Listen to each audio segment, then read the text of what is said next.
राम राम। मैं आज आपको शुक्र की महादशा में सभी ग्रहों की अंतर्दशा का फल बता रहा हूँ। शुक्र की महादशा हो और शुक्र का ही अंतर हो तो क्या फल होगा, सुनिए। शुक्र 1, 4, 5, 7, 9, 10वें भाव में बलि शुक्र बैठा हो तो इस दशा में धन की प्राप्ति, श्रेष्ठ कार्यों में रत, पुत्र की प्राप्ति, कल्याण, सम्मान, अकस्मात धन प्राप्ति, अकस्मात धन प्राप्ति, नए घर का निर्माण आदि फल होता है। और शुक्र से शुक्र 6, 8, 12वें भाव में 6, 8, 12वें भाव में शुक्र हो तो नीच हो या अस्तगत हो, राहु हो तो कष्ट, रोग, राजा से भय, आर्थिक कष्ट आदि फल होते हैं। शुक्र के साथ 6, 8, 12वें भाव में नीच और अस्तगस्त राहु हो तो कष्ट, रोग, राजा से भय, आर्थिक कष्ट आदि फल होते हैं। शुक्र स्वराशि या उच्च का होकर 1, 4, 5वें भाव में हो तो जातक अनेक नवीन ग्रंथों का निर्माण इसी दशा काल में करता है। शुक्र में सूर्य का अंतर।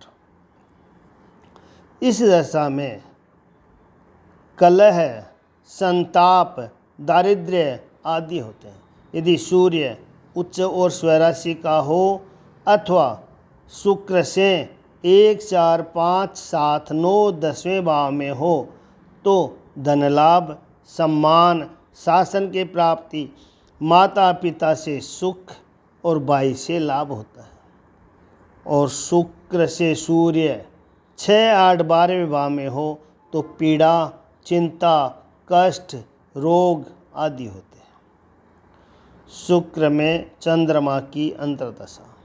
चंद्रमा उच्च का हो, स्वराशि का हो, मित्र वर्ग का हो तो जातक को उस दशा में स्त्री का सुख, धन लाभ, पुत्र की प्राप्ति, उन्नति, उच्च पद का लाभ आदि फल प्राप्त होता है।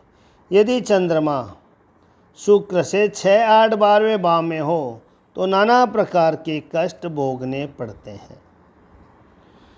शुक्र में मंगल की अंतर्दशा। मंगल 1, 4, 5, 7, 9, 10, 11वें भाव में बलवान मंगल स्थित हो तो इस दशा में मनोरथ सिद्धि, धन लाभ, स्थान भ्रंश, कलह आदि फल प्राप्त होते हैं। यदि शुक्र से मंगल 6, 8, 12वें भाव में मंगल हो तो जातक को रोग, कष्ट, धननाश, खेत की हानि और मकान की हानि भी इसी दशा में सहनी पड़ती है। शुक्र में राहु की अंतर्दशा। राहु 1, 4, 5, 7, 9, 10, 11वें भाव में राहु बलवान हो तो इस दशा में कार्य सिद्धि, व्यापार में लाभ, सुख, धन, ऐश्वर्य की प्राप्ति होती है। और शुक्र से राहु 6, 8, 12वें भाव में हो तो नाना प्रकार के कष्ट होते हैं। शुक्र में गुरु।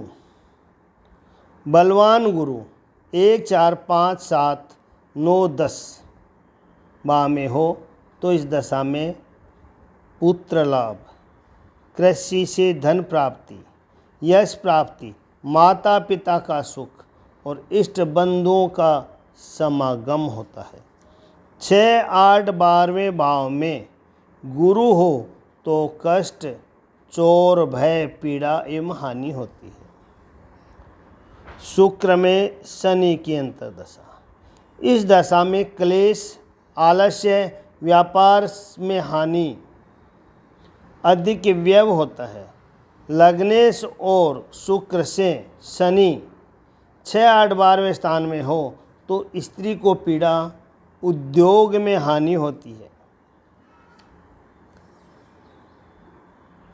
और द्वितीयेश और सप्तमेश में शनि हो तो बीमारी, अकाल मृत्यु का भय होता है। शुक्र में बुध की अंतर्दशा। बलवान बुध 1, 4, 5, 7, 9, 10वें भाव में हो और लग्नेश और चतुर्थेश या पंचमेश से युक्त हो। बुध लग्नेश से, चतुर्थेश से, लग्नेश का स्वामी से, चतुर्थेश का स्वामी से और पंचमेश के स्वामी से बुध युक्त होकर हो तो इस दशा में साहित्य कर्मों के द्वारा धन, कीर्ति लाभ, सन्मार्ग से धन आगमन, बड़े कार्यों में अधिक सफलता मिलती है। यदि शुक्र से बुध 6, 8वें 12वें भाव में हो तो अपकीर्ति, अल्पलाभ, कुटुंबियों से झगड़ा आदि फल प्राप्त होता है। शुक्र में केतु इस दशा में कलह, बंधुनाश, शत्रु पीड़ा, भय, धननाश होता है, धननाश होता है। दाएं शुक्र से 6, 8वें 12वें भाव में पाप ग्रह से युक्त केतु हो तो सिर में रोग, घाव, फोड़े, फुंसी और बंधु वियोग आदि फल प्राप्त होता है। उच्च का केतु 3, 6, 11वें भाव में हो तो धनागमन, सम्मान और सुख की प्राप्ति होती है। ये थी शुक्र की महादशा में सभी ग्रहों की अंतर्दशा का फल। आपको अच्छा लगे राम राम जरूर लिखें और श्री रामचरितमानस के पाठ रोज़ घर में करें, जिससे आपको बहुत लाभ होगा। आपके कष्ट अपने आप मिटते जाएंगे, पता ही नहीं चलेगा। रामचरितमानस का बहुत महत्व है। राम राम।